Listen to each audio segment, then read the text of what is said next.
Donc, bonsoir. Ce soir, une réunion un peu différente. Avec les circonstances, j'ai mis de côté le survol de la théologie chrétienne. Puis ce soir, on va juste avoir des questions concernant la parole de Dieu. Des questions concernant peut-être les doctrines ou peut-être d'autres sujets qui viennent nous interpeller dans les Écritures. Puis je vais essayer de répondre avec la parole de Dieu. Puis je commence avec une question qui m'est venue à moi-même, que je me suis dit, certainement les gens se posent cette question-là. Puis la question, c'est pourquoi, pasteur, est-ce qu'au Bon Berger, vous avez 3 réunions par semaine? Puis pourquoi est-ce que, contrairement à la plupart des églises évangéliques, vous ne vous limitez pas à dimanche matin, c'est tout pendant la semaine? Puis je sais que des fois, ça dérange les gens de voir des églises qui ont plus qu'une réunion pendant la semaine. Puis les gens vont se poser la question, pourquoi? Puis la réponse est très simple. Je vous invite à tourner dans le livre des Actes au chapitre 2.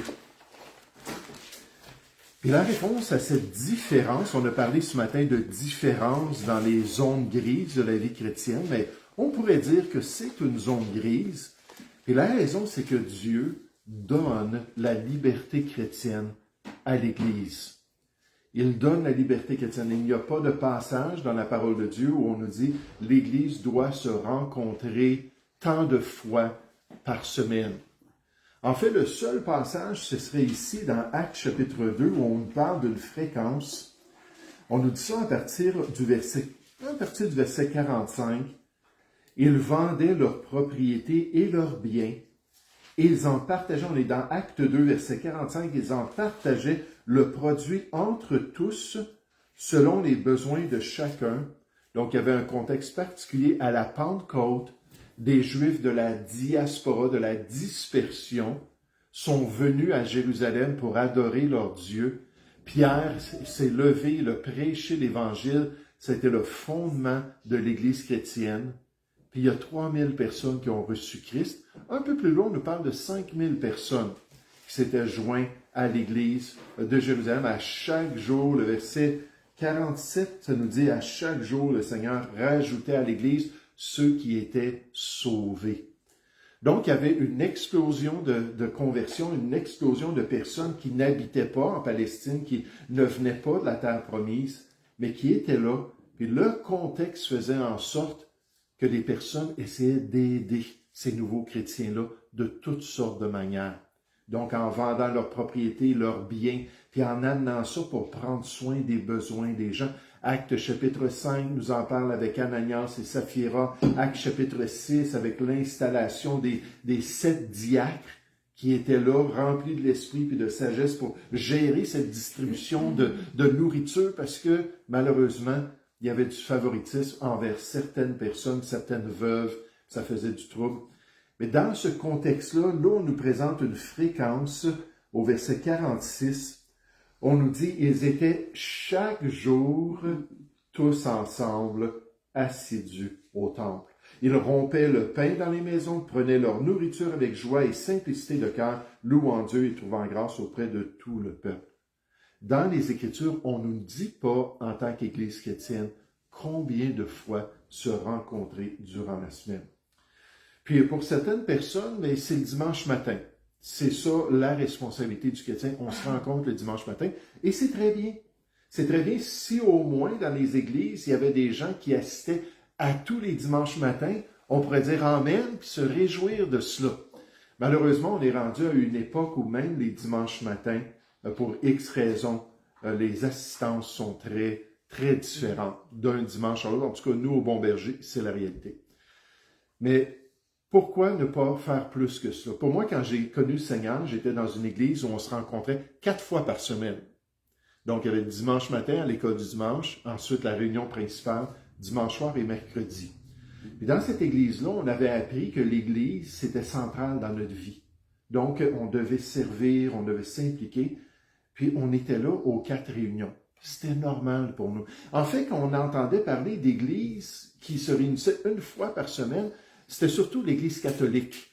C'était surtout là, cette religion-là qui reflétait pas une dévotion envers Dieu, puis un engagement envers le Seigneur, puis ainsi de suite. Donc, pour moi, quand les gens me posent cette question-là, je leur dis, mais vous êtes libre, puis d'après la direction du Seigneur dans votre vie, mais moi, j'encouragerais à assister plus que juste une fois. Pensez à la différence entre assister une fois par semaine ou assister 3 fois, même avant, c'était 4 fois. Pour notre éducation chrétienne, pour notre apprentissage des informations ou de la vérité de Dieu, pour bénéficier des dons spirituels que le Seigneur a remis à ces enseignants-là, puis à toute l'exhortation. Puis en plus de cela, quel potentiel de servir plus si on se rencontre plus qu'une fois par semaine. Alors pourquoi est-ce que nous on le fait? Parce qu'on l'offre à ceux qui veulent avoir plus que le dimanche matin. Puis c'est libre à chacun, je ne mets pas de pression, mais certainement j'encourage plus de participation. Est-ce que vous comprenez que c'est une liberté chrétienne, puis qu'il n'y a aucun passage qui nous dicte combien de fois se rencontrer? Mais moi, en tant que chrétien, c'est vraiment comme ça que j'ai été élevé dans les voies du Seigneur. Puis pour moi, c'était normal de faire cet investissement-là dans l'Église de Jésus-Christ. Alors, je suis arrivé ici au Bon Berger. Nécessairement, on était dans d'autres assemblées dans le passé. Je suis arrivé ici, puis c'était déjà établi. École du dimanche, 9h30, 10h30, la réunion principale. À 18h30, je pense qu'à cette époque-là, c'était 18h.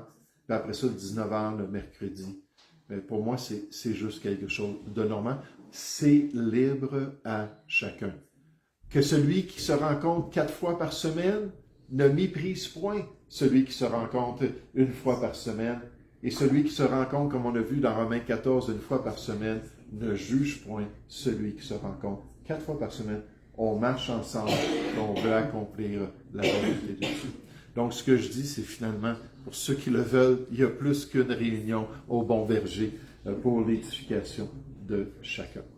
Donc, des questions ce soir. Oui, Anne? Bon. OK, on avait la lecture ce mois-ci, du mois de mai. Et puis, dans Joël 2, les versets de 27, je pense, à 30, parle comme du retour des dons de prophétie, de vision, de songe. Et puis, c'est ça que je me demandais si ça arriverait juste avant que le Seigneur arrive ou juste après, parce qu'il y a un règne de 1000 ans. Et fait que là, je n'étais pas trop sûre de... Donc, la question, juste pour être certain que tout le monde a bien entendu, se trouve dans Joël, chapitre 2, où Joël dit que dans les derniers temps, le chapitre 3 parle de la tribulation, donc dans le contexte vraiment des derniers temps, que Dieu allait envoyer son esprit et permettre aux gens de son peuple de pouvoir prophétiser et de pouvoir être guidés spirituellement de cette manière. Donc, c'est au verset 28 dans Joël, chapitre 2. Ça nous dit, après cela, je répandrai mon esprit sur toute chair. Vos fils et vos filles prophétiseront et vos vieillards auront des songes et vos jeunes gens des visions. Même sur les serviteurs et sur les servantes, dans ces jours-là, je répandrai mon esprit. Je ferai paraître des prodiges dans les cieux, sur la terre, du sang, du feu, des colonnes de fumée. Le soleil se changera en ténèbres et la lune en sang avant l'arrivée du jour de l'Éternel, de ce jour grand et terrible. Alors quiconque invoquera le nom du Seigneur sera sauvé. Le salut sera sur la montagne de Sion et à Jérusalem, comme a dit l'Éternel, et parmi les réchappés, que l'Éternel appellera. Quand Pierre a prêché dans Actes chapitre 2 à la Pentecôte, puis il a répondu aux accusations de ceux qui avaient vu les chrétiens parler en langue. Il s'était exclamé dans 15 dialectes différents. En passant, dans Actes chapitre 15, c'est le passage principal qui décrit le parler en langue. Les gens parlent du parler en langue sans réaliser bien souvent qu'il n'y a pas beaucoup de passages qui adressent cette question-là. Il y a des passages comme Actes chapitre 2, c'est le passage où on décrit le phénomène. Actes chapitre 10 avec Corneille et sa famille. Actes chapitre 19 avec des disciples qui se sont mis à parler en langue. 1 Corinthiens 12, 1 Corinthiens 14, ce sont les passages principaux. Il y a quelques autres exemples. Mais ce qu'il faut comprendre, c'est que Pierre a cité cette prophétie de Joël-là en disant que Dieu avait déjà dit que dans les derniers temps, il y aurait des manifestations spéciales de son esprit. Dans la prophétie biblique, ce qu'on apprend concernant la prophétie, c'est qu'il y a des prophéties qui vont s'accomplir en différentes étapes. Il y a des gens qui vont citer ce passage-là pour dire que les dons de l'Esprit de Dieu, surtout les dons qui sont plus spectaculaires, qui sont plus miraculeux, étonnants, que Dieu a dit c'est la caractéristique pour toute la période de l'Église. Ici, on ne parle pas de la période de l'Église. Pierre le cite pour dire que oui, Dieu a dit que dans les derniers temps, l'Esprit allait faire certaines choses. Mais quand on regarde ce que Pierre cite, il cite la première partie, puis il arrête avec le verset 30. Là, il ne décrit pas le verset 30 qui montre les aspects de la tribulation, les aspects des signes dans les cieux, puis comment toutes les puissances des cieux, Jésus dit dans Matthieu 24, allaient être renversées, puis l'éclat du Fils de l'homme, puis le signe du Fils de l'homme allait paraître dans les cieux. Puis... Mais Pierre ne mentionne pas cela.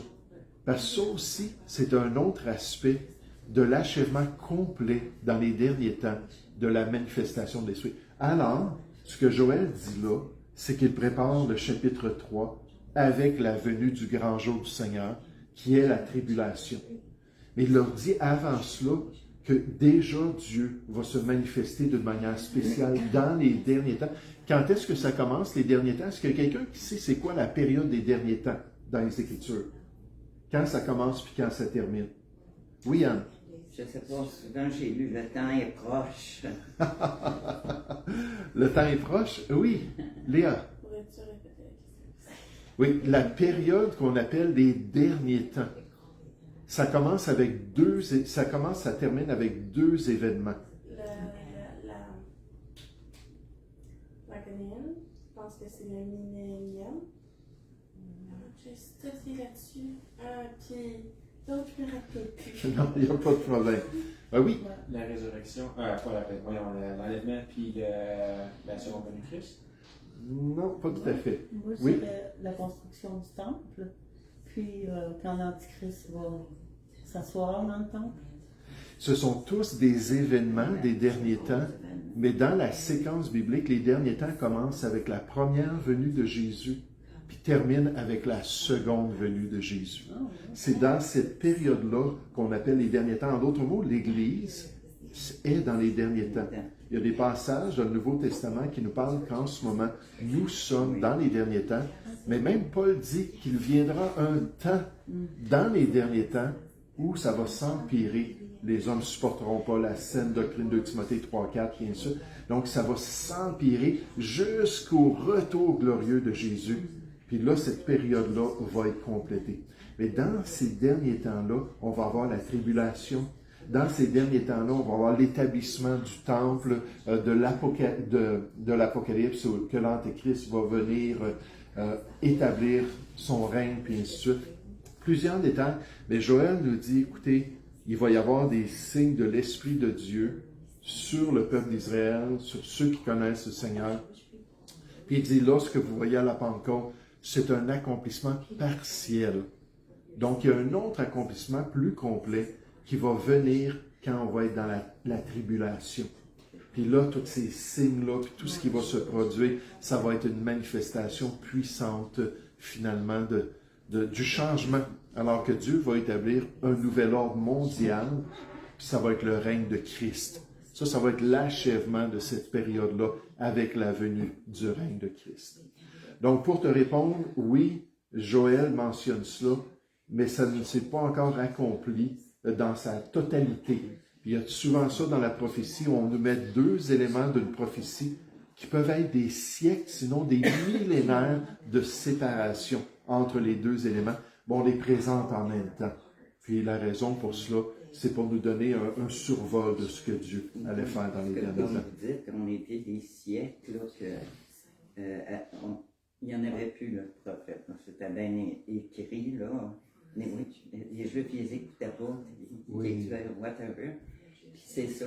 Ça fait que, puis là, dans ces paroles-là, c'est parce que c'est ça, ça va être de retour. Oui, c'est ça. Puis, mais c'est ça que je me disais, de retour. Mais Quand Dieu... C'était dans la tribulation, avant, plus tard. Oui, mais la tribulation, ça fait partie de la période des derniers temps. Mais Dieu allait se manifester de différentes manières, puis nécessairement de manière très concrète pendant les 21 fléaux de la période, la 70e semaine de Daniel. Donc, cette période de 7 ans-là, là, il va en avoir amplement du malin, de séduction spirituelle, puis ainsi de suite, mais amplement aussi d'œuvres que Dieu va faire pour attirer le cœur des gens et pour travailler dans leur cœur. Il y a une question qui m'a été posée de rien. Dans Romains 5, au verset 6, pouvez-vous expliquer... J'essaie de lire. Pouvez-vous expliquer, ça dit, lorsque nous étions sans force, je pense. Donc, je ne suis pas certain exactement qu'est-ce que ça dit, la question, mais on va aller voir, ça a rapport avec le fait d'être sans force. Romains 5, au verset 6. On nous dit, car lorsque nous étions encore sans force, Christ, au temps marqué, est mort pour les impies. Puis nécessairement, dans Romains chapitre 5, ce qu'on fait, c'est qu'on explique l'œuvre de Christ dans la condition humaine. Puis on explique, par exemple, que le verset 8, « Mais Dieu prouve son amour envers nous, en ce que lorsque nous étions encore des pécheurs, Christ est mort pour nous. » Là, on décrit la condition humaine, puis un des éléments, c'est que la Bible nous dit que sans le salut, nous n'avons pas la force pour accomplir la volonté de Dieu. Nous n'avons pas la capacité de pouvoir suivre le plan de Dieu et la volonté de Dieu. Puis on en parle dans Romains chapitre 5, Romains chapitre 6, Romains chapitre 7, jusqu'à la victoire dans Romains chapitre 8. Donc on remercie le Seigneur que malgré notre état spirituel, notre faiblesse personnelle, que Dieu a permis à son Fils de venir établir le salut. C'est grâce à ce salut-là que nous pouvons nous tourner vers Dieu et accomplir aujourd'hui la volonté de Dieu. Dans Romains chapitre 6, ça nous parle que le fait que dans notre chair, on ne peut pas accomplir le plan de Dieu. Puis ensuite, ça nous parle du fait qu'en Jésus-Christ, nous avons la liberté de vivre pour Dieu. Encore une fois, 7 puis 8 aussi nous parlent de cette réalité-là. Donc, je pense que c'était ça la question. Pouvez-vous expliquer quand ça nous dit que nous étions sans force? Mais ça nous met ça dans le contexte du salut. Puis il n'y a personne qui peut gagner son salut. Il n'y a personne qui peut garder les commandements. La Bible nous dit que c'est impossible pour nous de garder tous les commandements de Dieu, puis d'être irréprochable devant Dieu par nos propres efforts. C'est pour ça qu'on avait besoin de Jésus-Christ. Des questions? Oui? Oui, vas-y. 1 Corinthiens 15, 29. Dans 1 Corinthiens, chapitre 15, au verset 29. Est-ce que tu veux le lire, s'il vous plaît? Autrement, que feraient ceux qui se font baptiser pour les morts? Si les morts ne ressuscitent absolument pas, pourquoi se feront-ils baptiser pour eux?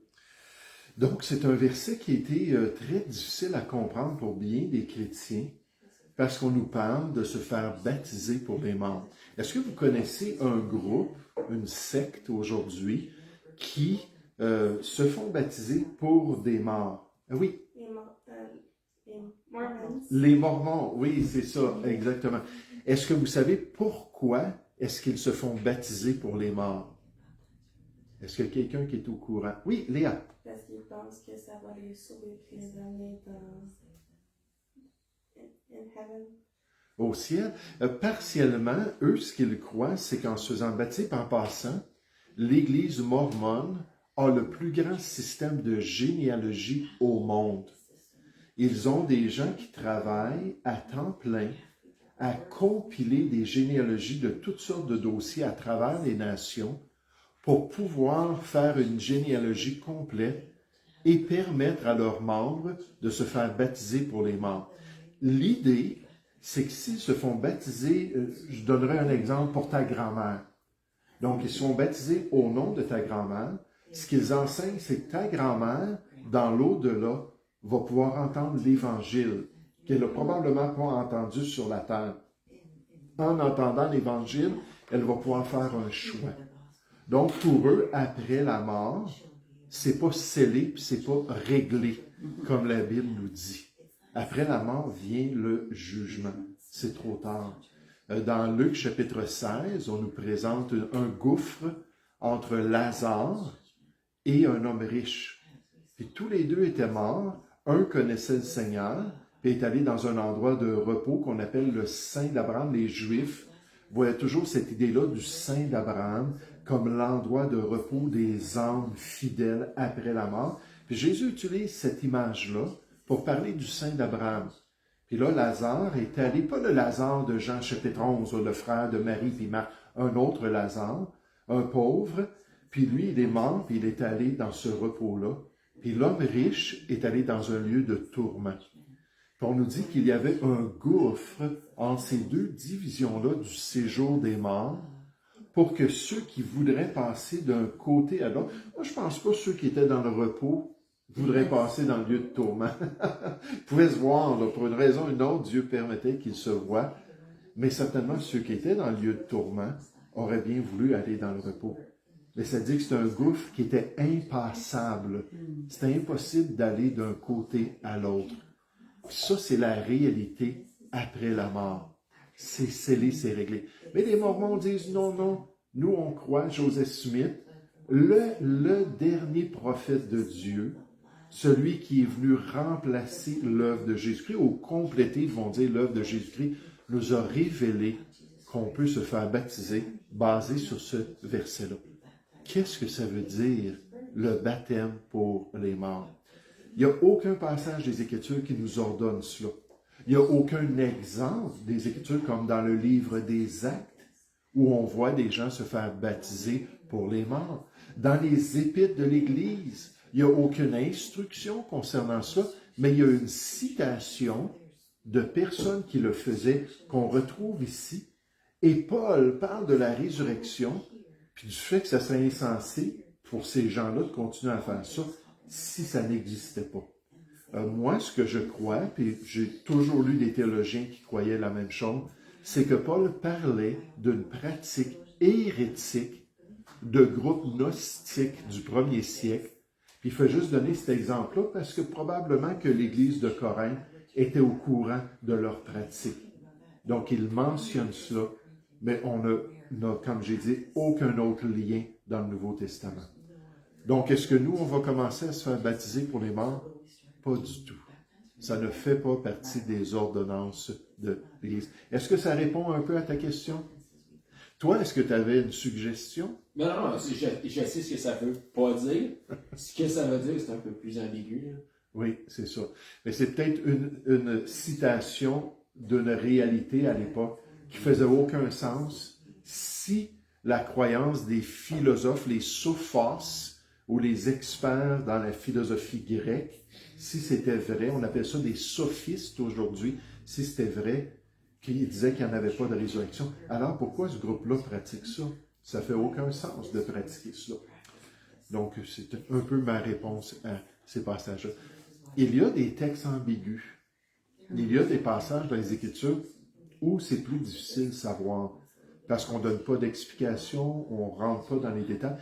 C'est pour ça que Pierre, dans 2 Pierre, chapitre 3, verset 16, il a dit, Paul, dans ses écrits, parle de sujets que j'ai de la misère à comprendre. Moi, ça me fait du bien d'entendre Pierre, un apôtre de Jésus-Christ, formé par Christ même, qui dit, j'ai de la misère à comprendre ces choses-là.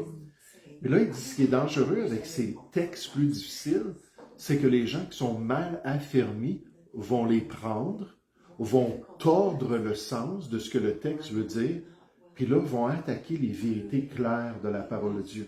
Donc, ils vont prendre quelque chose qui est plus sombre dans la révélation, puis ils vont mettre des ténèbres sur ce qui est très clair pour détourner les gens de la parole de Dieu. Alors, on ne doit pas faire cela. On prend ce qui est clair sur un sujet, puis ça nous éclaire la réalité de ce que Dieu veut pour nous. D'autres questions? Moi, j'en ai une. Oui. Les signes de la fin des temps. les signes. Oui.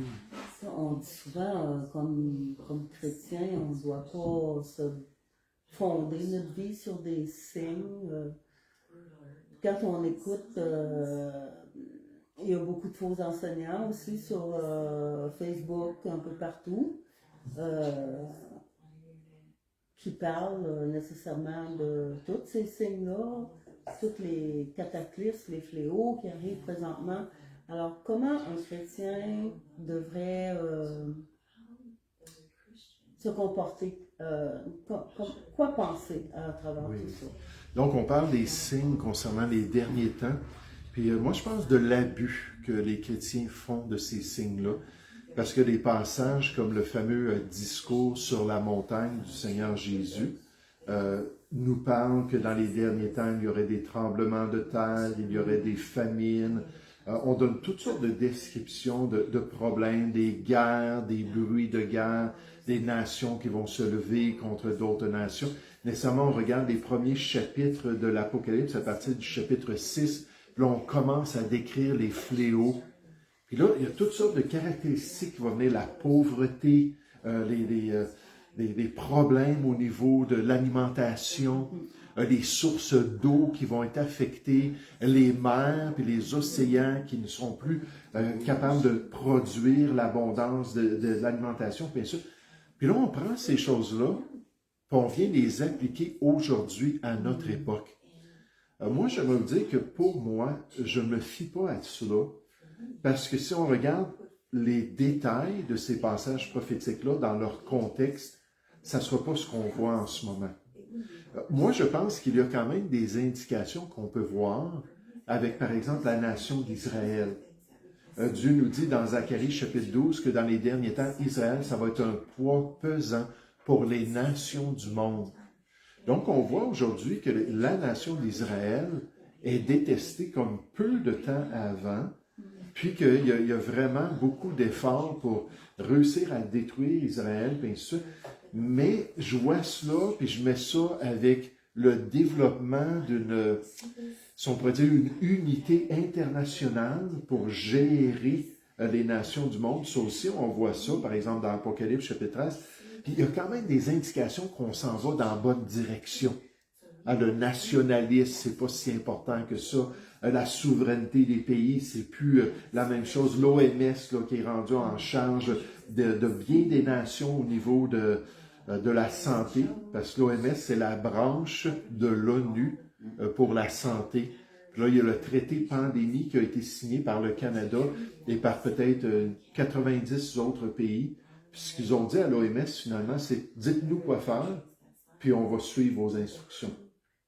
Déjà que le président, je ne sais pas si on l'appelle le président de l'OMS, là j'essaie de me souvenir de son nom, là. Je l'ai dans l'arrière de ma pensée, mais cette semaine, ou la semaine passée, pardon, il a dit à l'Angleterre de se préparer à une pandémie, et s'il y avait une pandémie, qu'il demanderait à l'Angleterre de pratiquer des confinements.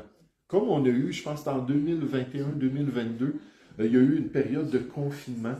Puis là, ils ont dit, est-ce que vous seriez prêts à faire ça? Puis le gouvernement anglais il a dit, oui, on va faire ce que vous nous dites de faire pour le bien de notre société. Donc, tout ça, ce développement-là, oups, je suis disparu.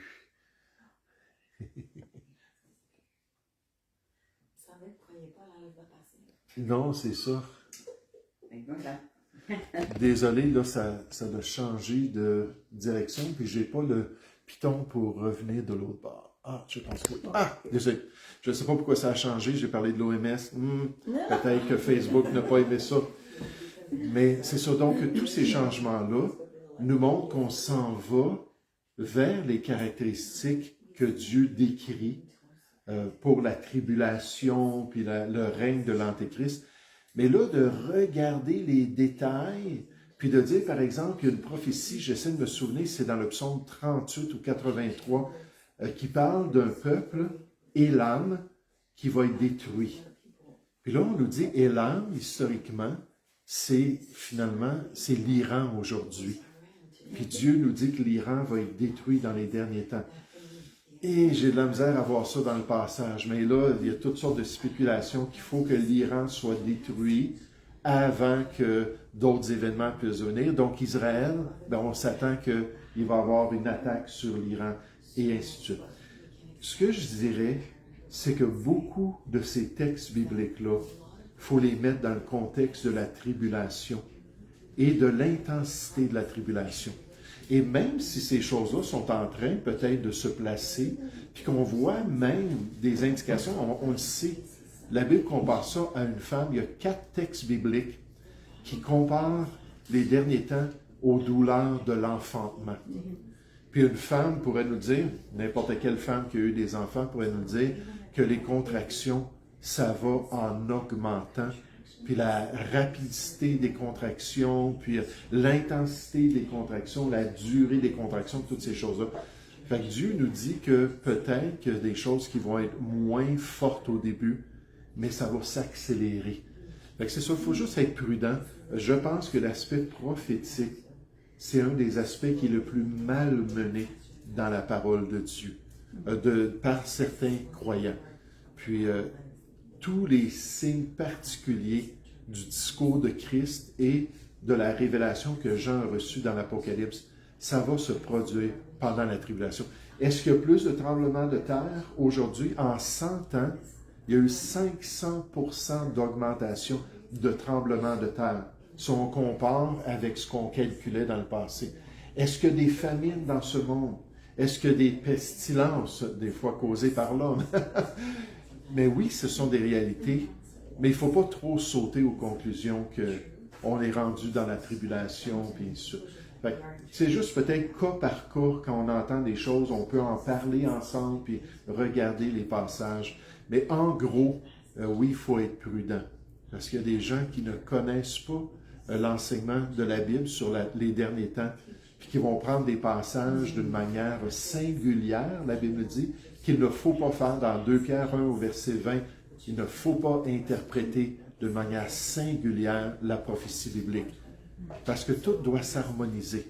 Puis quand on harmonise la révélation biblique, on voit que la plupart de ce qui va être visé, parce que là, Jésus a dit, pensez là, au figuier.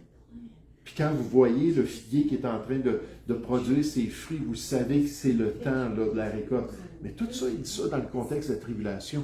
Quand il dit « Levez les yeux, car votre délivrance arrive », il parle des gens qui vont être dans la tribulation, là, qui vont arriver vers la fin de la tribulation. Quand il dit « Celui qui persévérera jusqu'à la fin sera sauvé », il parle dans le contexte de la tribulation. Les gens qui vont réussir à se cacher puis à éviter là, toutes les autorités du nouvel ordre mondial, puis à survivre sans avoir pris la marque ou le chiffre de l'Empire et de l'empereur qui va régner dans les derniers temps. Donc, il faut tout mettre ça dans leur contexte pour faire honneur à ce que Dieu dit. Est-ce que ça répond comme question? Bien, Donc, merci. être prudent à cet égard. Oui, il y avait toi, Léa. Oui, c'est une question que je me suis posée pendant longtemps, puis je vais dire le contexte pourquoi je la pose, puis après ça, je vais te OK. poser. C'est une question que à chaque fois que je demande à quelqu'un, ils disent t'en fais pas avec ça, ou je suis trop jeune. Puis j'ai quelqu'un qui est une alcoolique, parce que c'est à propos de l'alcool, puis elle me pose beaucoup de questions sur la Bible. Elle est à peu près de l'âge de ma grand-mère, puis elle est aussi une nouvelle sauvée, alors elle a beaucoup de vieilles addictions, puis elle essaie de se relever de ça. Dans la Bible, je ne me rappelle plus où il est écrit à propos dans Shall be drunk by wine, puis il y a d'autres assumptions qu'il ne faut pas être drunk by wine, ou dans ce cas-là, alcool. Ça veut-tu dire qu'on peut en boire, mais pas devenir Oui. sous par Parce qu'elle le lu avec modération. Oui, avec modération. Oui.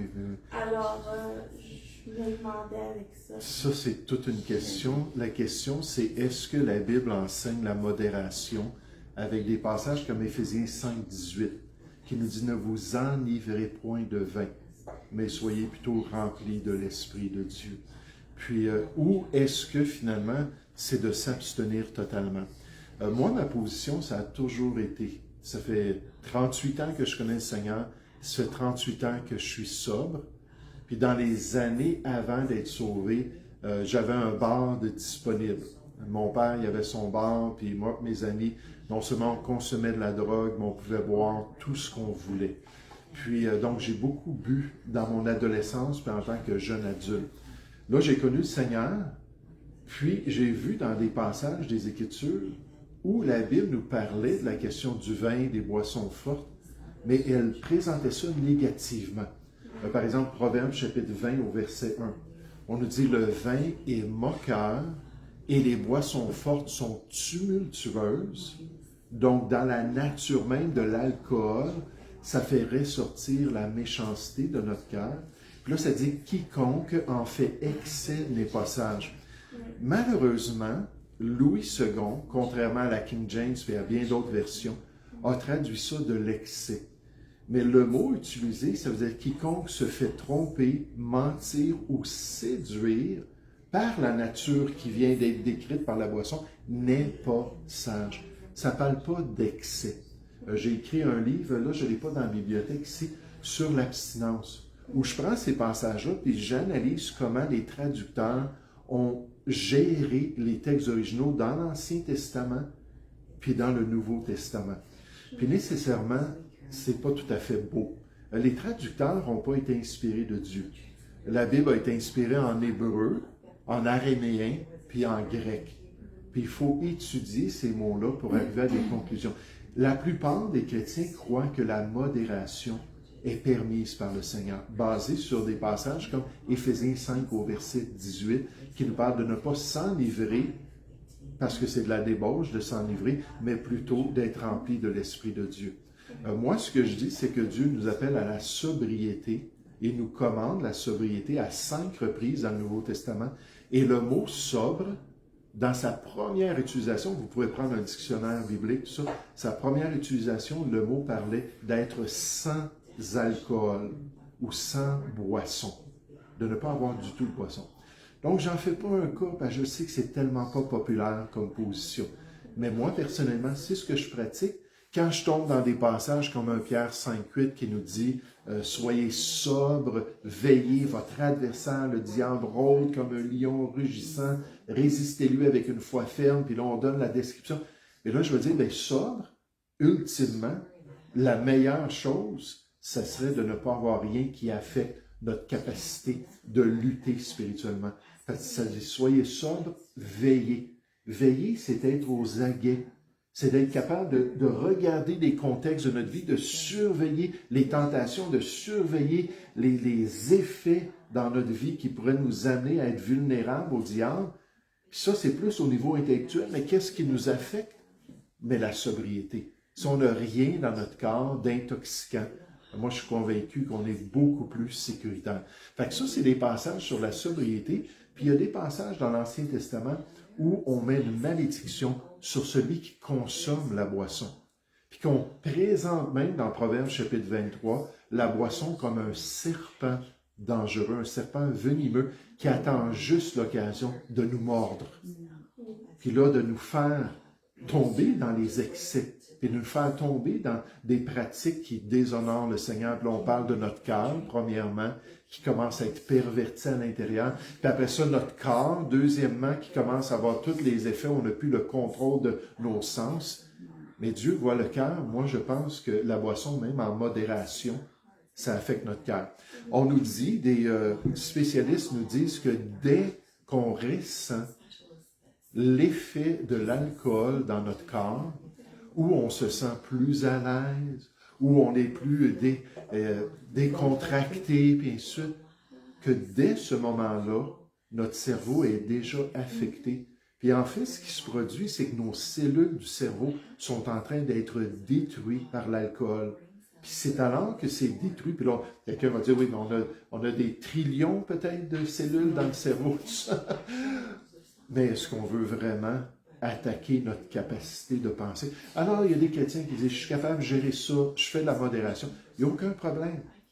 Moi, je condamnerai jamais un chrétien comme ça.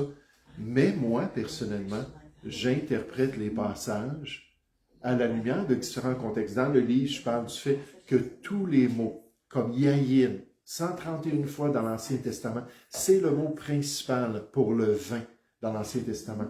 C'est un mot générique. Générique, qu'est-ce que ça veut dire? Ça a le plus d'un sens. En fait, ça veut dire tout produit de la vigne. Le mot vin en français, comme le mot wine en anglais, comme le mot vinos en latin, toutes sortes de mots, historiquement, ne voulaient pas dire quelque chose d'alcoolisé. Ça voulait dire quelque chose qui vient de la vigne, que ce soit fermenté ou non. Dans le Nouveau Testament, 33 fois, on voit le mot oinos. Et oinos, c'est le mot standard aussi pour vin dans le Nouveau Testament. C'est un terme générique. Quand on étudie le mot dans l'histoire grecque, on s'aperçoit que c'était tout ce qui vient de la vigne. Il y avait 16 applications principales de la vigne dans lesquelles ce mot-là était utilisé. Je pense que c'est peut-être mon épouse, elle est peut-être en train de partir l'eau dehors pour le jardin. Mais c'est ça, donc moi je dis, il faut regarder le contexte. Le contexte est roi pour interpréter des mots génériques. Puis quand on voit moindrement l'exemple négatif dans le passage, où on voit moindrement une condamnation, il y a 3 sortes. C'est un gros sujet, hein? J'ai écrit un livre dessus, là. Mais il y a 3 sortes de versets sur le vin et les boissons alcoolisées. Il y a un verset qui est neutre, on nous parle de la réalité du vin. Il y a des versets qui sont négatifs, où on nous dit de ne même pas jouer avec le vin, de ne même pas le consommer. Puis il y a des versets qui sont positifs, où là, on nous parle de la bénédiction de la terre promise. On nous parle du grain, de la récolte, du mou, où le vin, c'est tiroche. C'est un mot qui est traduit des fois vin, mais qui veut dire le jus de raisin, puis de l'huile. C'est les 3 éléments qui reviennent continuellement dans la bénédiction de la terre promise. Et quand c'est présenté comme une bénédiction, c'est pas fermenté. C'est quelque chose qui est frais. Et les Juifs, comme tous les autres peuples de l'époque, avaient des manières de conserver. Les gens disent, dès que la récolte était finie, ça commençait déjà à fermenter. Quelques mois après, là, c'était rendu du vin. Les Juifs, par différentes méthodes, pouvaient conserver le jus de raisin tout à travers l'année. Comment est-ce qu'ils faisaient ça? Par exemple, ils faisaient bouillir le jus de raisin, puis ils se faisaient un sirop. Puis le sirop, ils le mettaient dans un contenant où ils coupaient l'air, puis ça durait toute l'année. Quand ils en avaient besoin, ils prenaient le sirop, puis ils mettaient ça avec de l'eau, puis ils avaient du jus frais qui était très bon, qui n'était pas fermenté. Il y avait de la filtration, il y avait différentes méthodes, mais c'est bien connu historiquement. Donc, on regarde le contexte. Est-ce qu'il y a une indication que c'est une bénédiction de Dieu? Est-ce qu'il y a une indication que c'est lié au culte de Dieu? Ça, c'est très important aussi. À chaque fois qu'on nous parle du vin dans les offrandes, est-ce que c'est du vin alcoolisé que Dieu voulait ou c'était du jus qu'il voulait rajouter dans le culte d'Israël? Surtout quand il avait dit aux Lévites qu'ils n'avaient pas le droit de consommer de vin pendant leur service. Puis là, on voit Lévitique chapitre 10, pourquoi les 2 fils d'Aaron qui s'approchent de Dieu avec un feu étranger, Dieu les tue. Après ça, il dit à Aaron, « Hey, là, quand vous rentrez là, dans mon culte, là, dans mon sacerdoce, ne soyez pas enivrés. » Dieu permettait, c'est une des choses qui était dans la volonté permissive de Dieu, que les Juifs boivent. Est-ce que c'était sa volonté parfaite? Moi, je crois que non. Mais c'est pas tout le monde qui voit ça. En fait, on est très rares, ceux qui prennent cette position-là. Par contre, moi, toutes les Écritures s'harmonisent lorsque je les lis avec cette perspective-là, des termes génériques, puis de cette réalité-là, que Dieu va bénir celui qui suit sa volonté. Puis tout tombe ensemble. Autant Jésus qui change l'eau en jus de raisin, dans Jean chapitre 2, que les autres passages, tout s'harmonise avec cette vérité-là quand on croit cela. Fait que tu peux juste lui dire, c'est pas tout le monde qui croit ça, mais moi, je ne bois pas personnellement. Moi, c'est sûr que je réponds aux gens. Moi, j'ai décidé de ne pas boire. Ça fait 38 ans que je suis sauvé. Je suis heureux sans consommer. J'ai pas besoin, c'était ça, c'est là que j'allais trouver ma joie avant de connaître le Seigneur. Maintenant que je suis dans le Seigneur, j'ai pas besoin de consommer pour être heureux. Mais encore une fois, c'est la liberté à chacun de nous. Là, notre temps est pas mal avancé. Juste sur oui. le vin. C'est parce qu'il me venait une idée aussi. Parce que la plupart des chrétiens qui justifient le fait de boire du vin vont souvent s'appuyer sur les noces de Cana. Alors, quelle est votre position là-dessus? Jésus, aux noces de Cana, aurait fourni 800 bouteilles de vin. Quand on regarde Jean chapitre 2, verset 6, les 6 vases de 2 ou 3 mesures, c'est l'équivalent de 120 à 150 gallons. Si on met ça dans des bouteilles, ça serait 800 bouteilles. J'avais fait une étude où j'avais mis ça dans des bouteilles de bière, en mettant ça dans le contexte de la bière, puis c'était toutes des caisses de 24. Donc Jésus, là, en faisant ce miracle-là, aurait fourni à des gens qui étaient déjà ivres, si on regarde la manière que c'était décrit dans le passage, puis les mots qui sont utilisés, qui ne veulent pas dire nécessairement qu'une personne est ivre. Ça parle de la satiété, c'est utilisé même pour la nourriture, puis pour du jus, puis ainsi de suite. Mais des gens qui avaient bien bu, puis là, il arrive avec 800 bouteilles de vin, puis il dit « Allez-y! » Puis là, Jésus serait quand même notre sauveur. Il n'aurait pas été un tentateur pour ces gens-là, pour qu'ils s'enivrent avec cette boisson-là. Le passage principal qui est utilisé pour justifier la consommation, c'est le passage principal qui me dit « ça ne fait aucun sens ». Jésus n'aurait pas pu pourvoir de l'alcool comme cela aux noces de Cana. Ça ne fait aucun sens qu'il aurait fait ça. Mais c'est pas tout le monde qui voit ça comme ça, nécessairement. Où est passé notre temps? Aïe, aïe, aïe, aïe, aïe. Puis encore là, on le fait humblement. Si tu lisais mon livre, je commence, puis je décris mon processus qui m'a amené à écrire ce livre-là, ma recherche personnelle. Mais je dis tout le temps dans le livre, c'est pas tout le monde qui voit ça comme ça. Voici ma conclusion. Voici comment j'harmonise la parole de Dieu. Puis j'arrive à cette conclusion. Mais écoutez, on va devoir arrêter avec cela. On va prier. Puis merci beaucoup pour votre participation.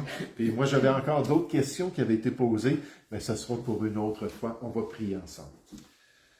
Oui, Père Céleste, merci pour ta parole, merci pour les Écritures, merci pour ta direction dans nos vies. Et Père, je te remercie aussi pour le défi de pouvoir faire nos efforts, comme tu nous dis dans les Écritures, pour vraiment bien dispenser la vérité de la parole de Dieu. Et seulement dans la gloire, Seigneur, on va comprendre parfaitement toutes ces vérités que tu nous as données. Entre-temps, on cherche à être de bons étudiants, on cherche à être sérieux, on cherche à plonger les regards dans la loi parfaite, la loi de la liberté, pour s'assurer d'examiner ce qui est agréable à notre Dieu. Seigneur, aide-nous à le faire avec humilité. Aide-nous à être grandement respectueux comme tu nous as ordonné ce matin. Puis aide-nous, Père, à marcher dans l'unité et dans l'harmonie, malgré nos distinctions, malgré nos différences. Seigneur, je te prie, au nom du Seigneur Jésus. Amen. Amen. Donc, on va arrêter avec ça ce soir.